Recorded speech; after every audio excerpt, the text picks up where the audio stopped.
What up guys, Spyro here! Before we start the video, I just want to let you know how you can help JT Anime's channel grow by going to check out their merch store on Etsy. You can help support the channel by purchasing merchandise like this Bring You All That Nerdy Goodness t-shirt, multiple variants coming soon. And just to remind you, new merchandise will be added regularly and all confirmed purchases get a special shout out in future videos.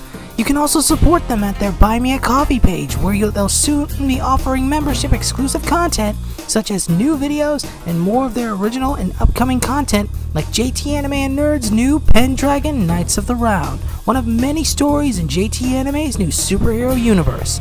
Finally, be sure to check out their Amazon affiliate links in the description and pinned comment below. You can not only find incredible products, but also help them toward our goal of turning this YouTube channel into a full-time gig, so they can provide you with higher quality content. So be sure to Hulk smash that subscribe button for more content. JT Anime and Nerd, bring you all that nerdy goodness. Enjoy the video. What up guys, JT Anime and Nerd here, bringing you all that nerdy goodness. Today is a video way different than what I usually put out, but very close to my heart, as this has been a project that I have been working on years toward that I have dubbed the Excaliverse. In case you don't know, the Excaliverse is my own superhero comic universe where characters from mythology, fairy tales, classic horror, and certain parts of history all exist in one universe.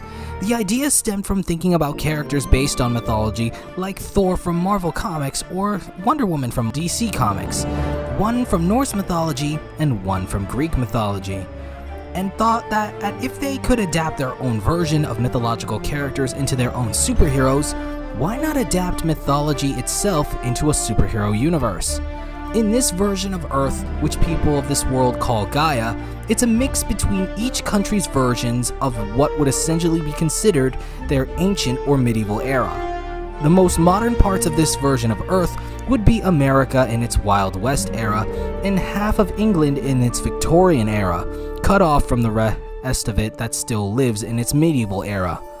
Although not at its funded stage, building its world, characters, and power systems for all these years has been incredible. I have made videos of the Excaliverse in the past, but they didn't gain much traction, which is why I was pivoting away from it for a time. I always had a plan to come back to it, but at the current moment, I really want to focus on my Spyro and Crash Bandicoot TV show ideas. But that's not to say that I'm not going to keep at this Excaliverse project. I've just been shelving it for a while until recently. So today, I figured while it will get very spoilery, at least to a point, I'll be going through each hero's individually, talking about their backstory, character arcs, and their powers and abilities. The characters you're going to see are the first members of the eventual team they are going to form, whose name I'll reveal at the end of this video. Now before I get into it, I want to make it clear that even though historic events happen in this universe, the timeline is not historically accurate. Historic events that happen in this universe happen in its own timeline. I like doing my homework, but finding a way to fit all of these characters and events together means I have to veer away from historical or mythological accuracies, and many characters that wouldn't exist at literally the same time do exist. So take that as you will. And also to take note that while I'll do my best to be mythologically accurate as possible, you need to take creative liberties to make these stories interesting. Also, for the context of this video, while I will be using the AI images I've been able to compile for these characters and places, as I don't have an artist who can make them yet, I'll also be using images that I've been able to find and download.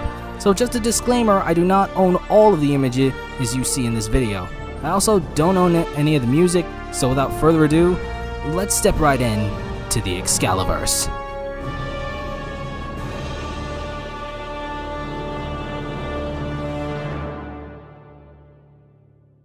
The Monkey King. Also known as Sun Wukong, he was born as a member of a race of intelligent monkeys known as the Wukong. He was born from the heart of an eggstone on Mount Waguo. From birth, Sun Wukong was born with amazing power and even stood out to his Wukong peers and the gods.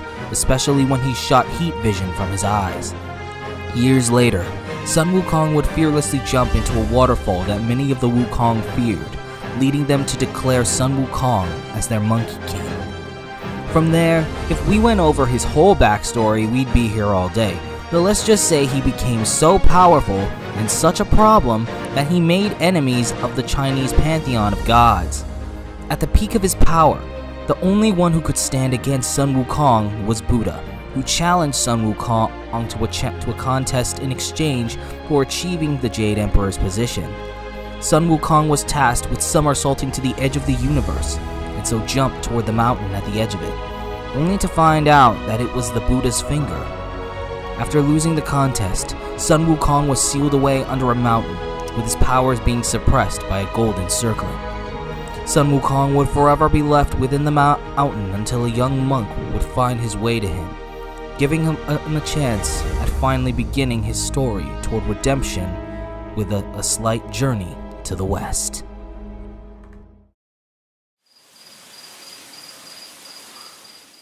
Now, if I had to go over all of Sun Wukong's powers, the video would never end, so I'll stick with his most notable ones. Sun Wukong possesses the ability to shapeshift via the 72 transformations he learned from his master Subhuti.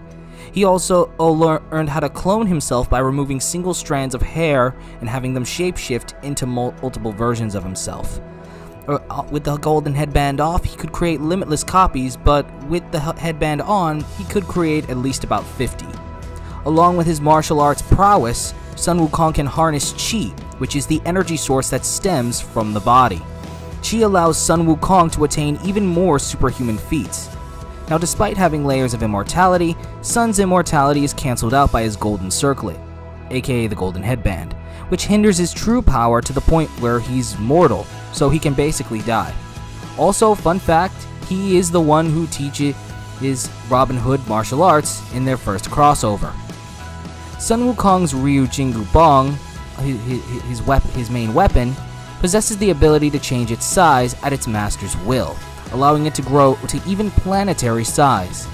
Sun's golden armor even allows him to withstand divine energy, the energy of the gods.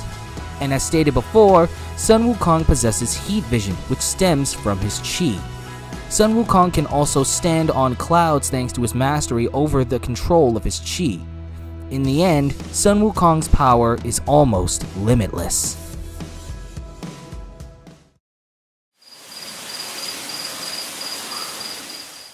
Now, believe it or not, there isn't really any inspiration used for this version of Sun Wukong other than the source material, but just for you guys, I'm going to share with you the original scrapped idea for the first storyline I originally was going to go with for this version, my version of Sun Wukong. I was originally going to have Sun Wukong to be revealed to be one of his clones in human form. One that the original Sun Wukong would have placed his life force into as his original self was being sealed away, and eventually die over time, reincarnated into his clone. The god known as Guan Yu would have found the Sun Wukong clone in the form of a human baby and deliver him to Master Subhuti in order for him to raise the baby at his monastery. As he got older, he would have been the troublemaker he always was, but as a mortal, kind of distancing himself from his peers other than Master Subhuti, who was originally female in my version, as I originally wanted a motherly figure for Sun Wukong. Anyway, to make a long story short, the Sun Wukong clone, who would have been named Hao Wang, would also awaken his Qi, catching the attention of Erlang Shen. Erlang Shen would demand recompense for the discovery of Sun Wukong's survival, believing he was a reincarnation. However, after a long journey to reclaim his artifacts and powers, Hao would discover that he's a clone and have an identity crisis. This journey would also involve Sun Wukong gaining friends such as Neja, a former rival, and a samurai hero who I'm not gonna reveal, as I'm actually working on her story for Japan's side of this universe. But in the end, Hao would resurrect his powers as Sun Wukong, defeat Erlang Shen, and ultimately become the hero China needs. But just to reiterate, that was the original story I had planned for Sun Wukong, and the two reasons I scrapped it is because I wanted to follow the exact source material of Sun Wukong, and I already have another hero at the ready where the clone thing works even better, because you would never see it coming. But I'm not no loose lips, so you're just gonna have to wait and see who that character might be.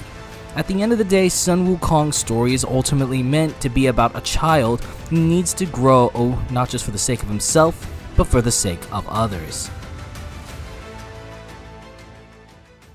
We interrupt this broadcast to give you awesome merch! Support JT Anime Nerd by purchasing from his merch store on Etsy, like this Why So Serious Joker hat, or this I Always Come Back Springtrap hat. You can even support the creator himself by purchasing the Bring You All That Nerdy Goodness shirt.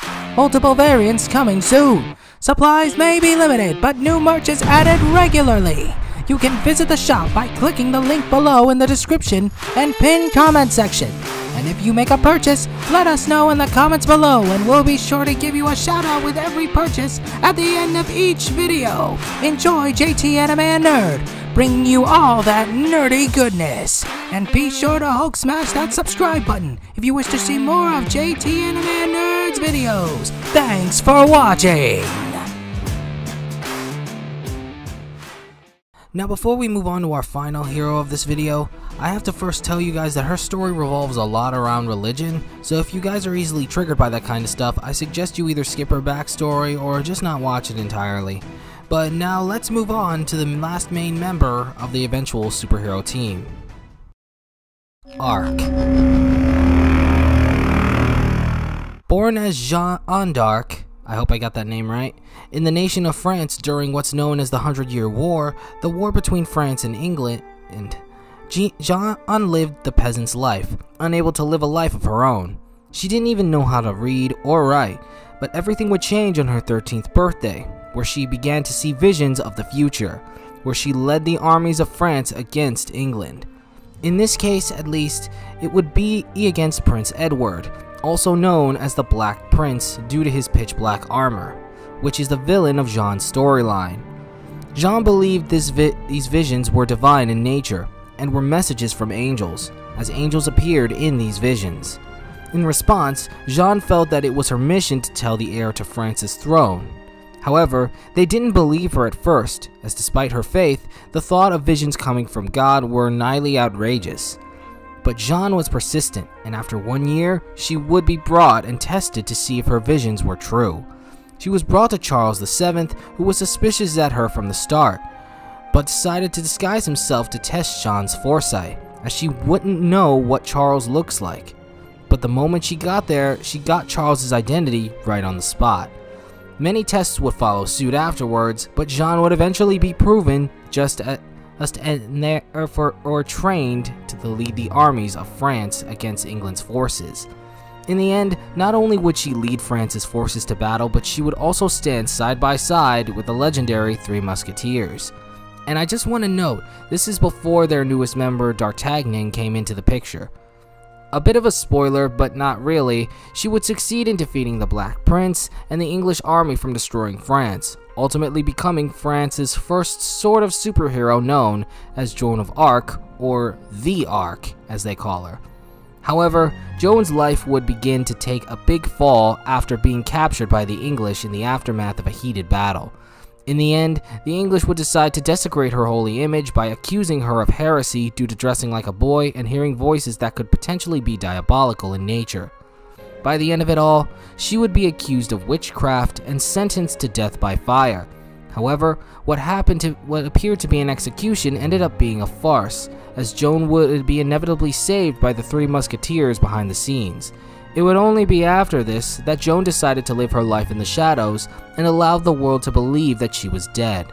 From the shadows, Joan decided to keep fighting for her home and the nation of France.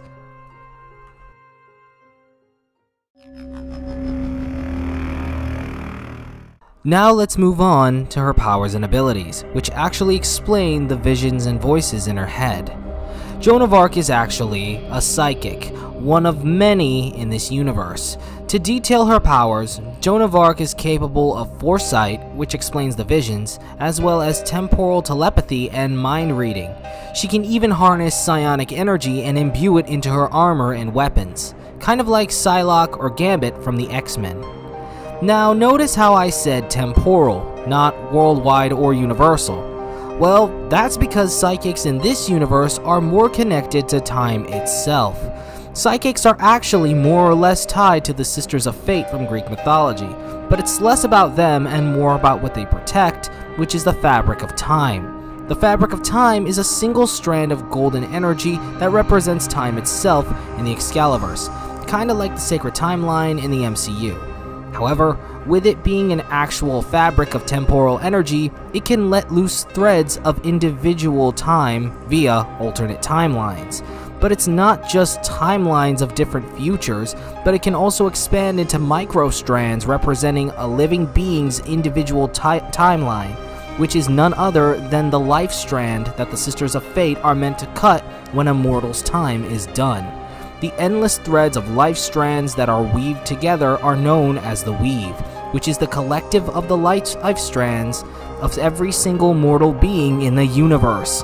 This all leads down to psychics, as a psychic is actually one who is born with their brain connected to their own life strand, allowing them to attune to the weave itself and in turn the fabric of time entirely. This grants a psychic certain abilities that would be relevant to an aspect of time itself, and for Joan, it's foresight. But that's not to say that her psychic powers are her only reliant, as Joan is proficient in the practices of holy magic, at least at the level where she's capable of exorcisms. These powers allow her to combat dark magics and expel demonic possession. Joan of Arc also possesses blessed armor, as well as her blessed sword of Saint Catherine. These items were blessed by holy magic and therefore can combat the dark magic of multiple kinds of evil energies. She even carries a small cross with her she uses for exorcisms that's imbued with holy magic as well.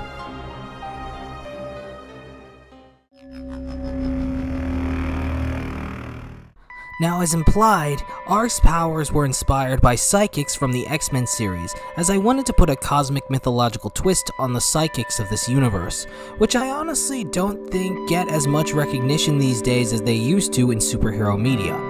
Her design, however, was actually inspired by one of the main characters of the anime series known as the Fate series, mainly Fate Zero and Fate Stay Night.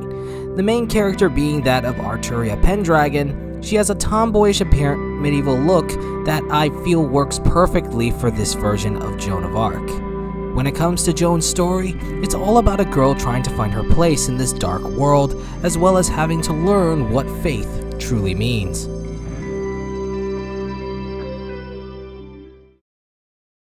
I hope you guys enjoyed this video. If you did, be sure to check out our merch store, Buy Me a Coffee page, and Amazon affiliate link linked in the description and pinned comment below, so you can help us expand the channel and give you guys higher quality content. Also, if you want to check out our original content, be sure to check out the playlists linked in the description below. With all that said and done, I'm JT Anime, and I'll check you guys later.